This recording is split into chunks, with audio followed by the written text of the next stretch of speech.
السلام عليكم، يا رب تكونوا بخير. لو ما كنتيش شفتيني قبل كده انا صفاء، ما كنتيش اشتركت في قناتي، يلا انزلي وفعلي الجرس عشان يوصلك اشعار بكل جديد من الفيديوهات اللي بنزلها. النهارده هنعمل اكله جميله جدا واقتصاديه من نص كيلو بتنجان وبيضتين. هنعمل اكله جميله جدا، تعالوا نشوف هنعمل فيها ايه. هجيب البتنجان واقشره اهو، عايزه نص كيلو عايزه كيلو، طبعا حاجه ترجع لك. هنقشر فيه القشره كلها، اقشره بالطريقه دي.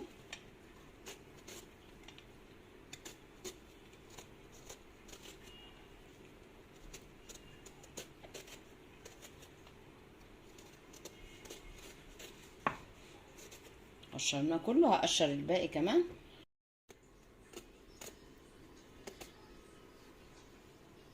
قشرنا البتنجان كده كله وهنقطعه كمان حلقات. وصفة جميلة واقتصادية وسهلة، هنشوفها مع بعض هنعمل فيها ايه. اهو قشرنا البتنجان كله بالطريقة دي، نبعد القشر. هنقطعه حلقات، بس حلقات عريضة اهو كده، ما نقطعوش خفيف قوي بالطريقة دي. برضو لو عايزة تقطعيه بالطول، لو هي طويلة مثلا وعايزة تقطعيه بالطول، يعني الأحجام اللي انت عايزاها ده شيء يرجع لك اهو. كمان هنقطع دي اهي، برضو هقطع دي بالطول لأن البتنجانة نفسها طويلة.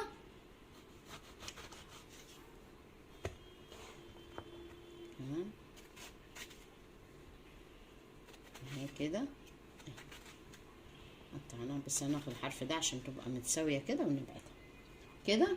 وهنشوف نعملها، هغسلها بمية وملح الأول ونشوف هنعمل فيها ايه كمان.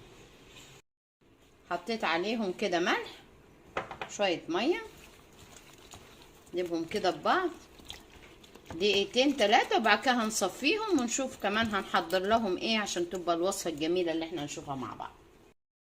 خلاص غسلنا البتنجان وصفيناه من الملح اللي احنا حطيناه له. هجيب دقيق كده، كمية دقيق حلوة بالطريقة دي. الطبق التاني هحط فيه بقسماط، افتحها خالص احسن اهي، بقسماط. والطبق التالت هنحط فيه البيض، حط كده بيضتين مع ربع كوباية لبن.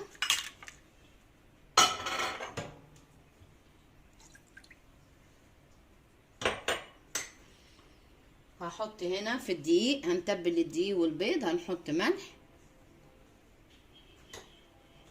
وهحط فلفل اسود كده ربع معلقة، نص معلقة زعتر، ونص معلقة توم بودرة. نفكفكه كده عشان ماسك في بعضه كده.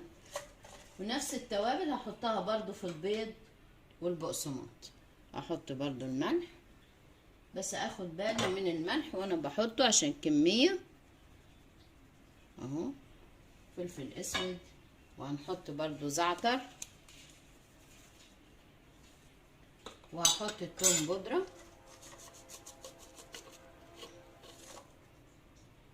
برضو، نحط ربع معلقة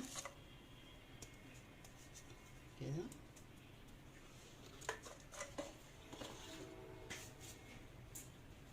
كله ده هقلبه.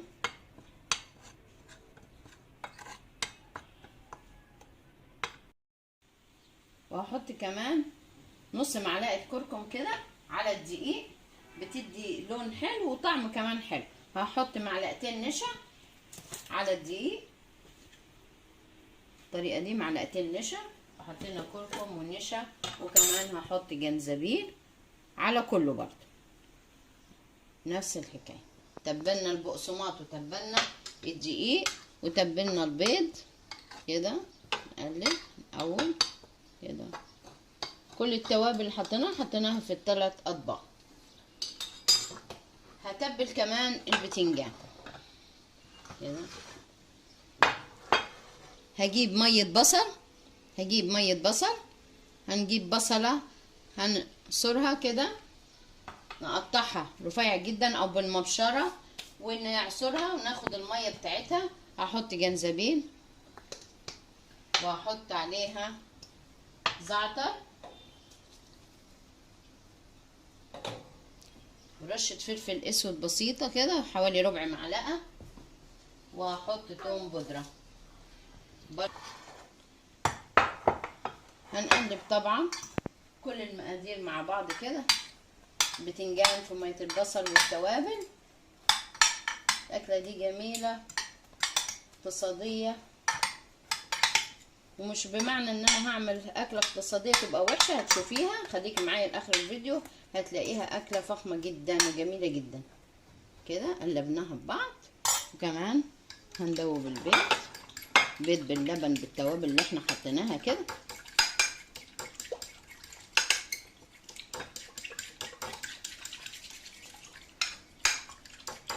نقلبه خالص.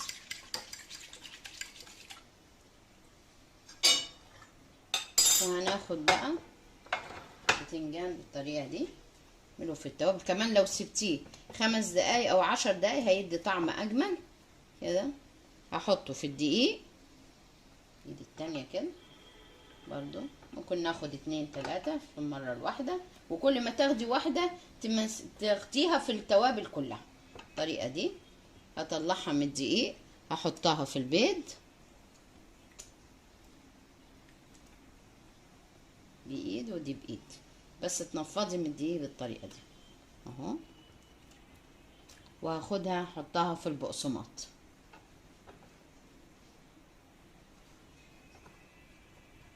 كده، وتدوسي عليها واحطها في طبق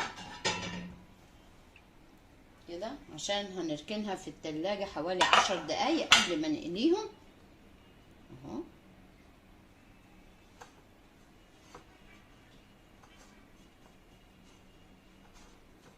ادوس عليه عشان البقسماط يمسك فيه من بعد البيض اهو. الطريقة دي ناخد كمان شوية، اخد 2 اخدهم ادخلهم في التوابل زي ما قلنا بالطريقة دي اهو.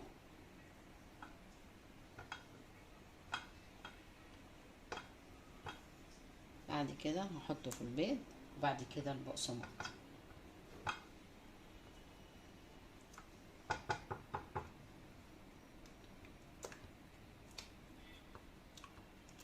كده كده. هحطه في البقسماط وبايدي النظيفة اللي هي مكان الدقيق الناشفة يعني، بحيث ان انت البقسماط الباقي ودي الباقي ما يبص منك.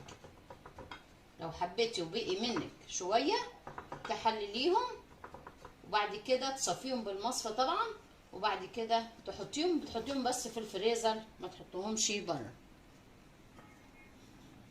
لان ده خضار يعني مش هيضر. لكن لو مكان فراخ ولا لحمه لا طبعا يكون عرضه للميكروبات، فانتي مكان الخضار عادي كده بالطريقه دي اهو. كمان هكمل الباقي، كمان باقي المقدار زي ما قلنا. كل ما ناخد واحده ندخلها في التوابل اللي احنا حطيناها كلها. في الدقيق كده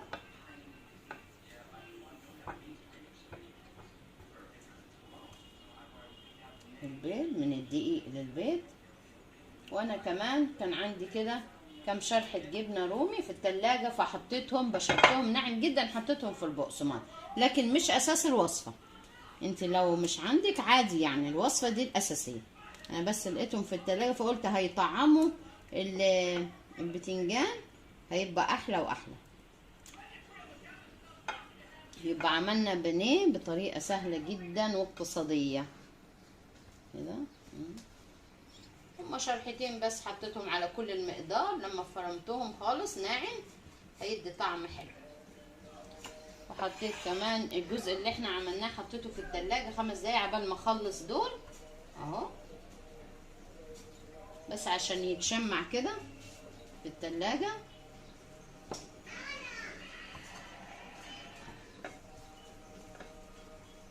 ندوس عليه في البقسماط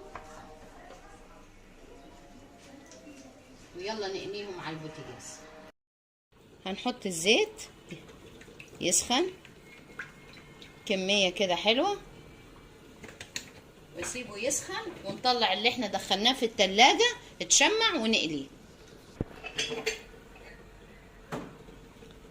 كده. سخنا الزيت وطلعنا البتنجان اتشمع في التلاجة.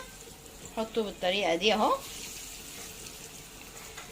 ريحته جميلة والله وخطيرة، عمل ريحة حلوة جدا من اول ما اتحط لسه في الزيت، وهو عمل ريحة حلوة جدا. حمر طبعا، ما قلبناهوش غير لما حمر من الوش الاولاني، وبعد كده نقلبه على الوش التاني بالطريقة دي اهو. سهل وجميل. بنقلي بانيه مع الريحة مع الطعم ان شاء الله يبقى جميل جدا. ما تجربيها الوصفة دي تعجبك جدا.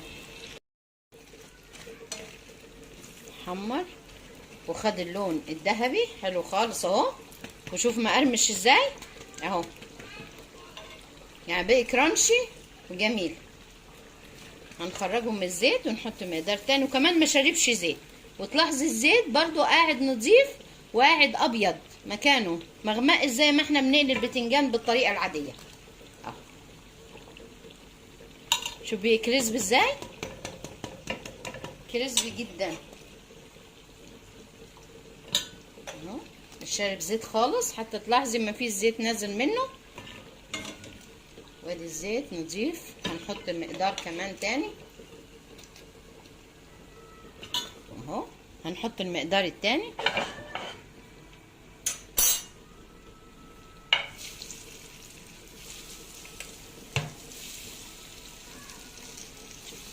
كمان. ال10 دقايق اللي عطيناها في التلاجة تشمع مع بعض بيخلي الطبقة تثبت فيه، سواء الدقيق او البقسماط ما بتخلعش منه.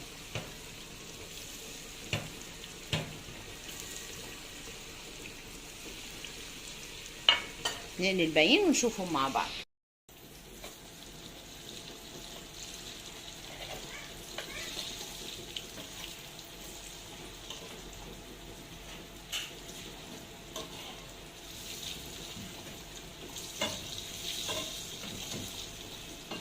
سيبهم لما يحمروا من الوش التاني وخلاص. هنخرجهم ونشوف نقدم ازاي الطبق مع بعض.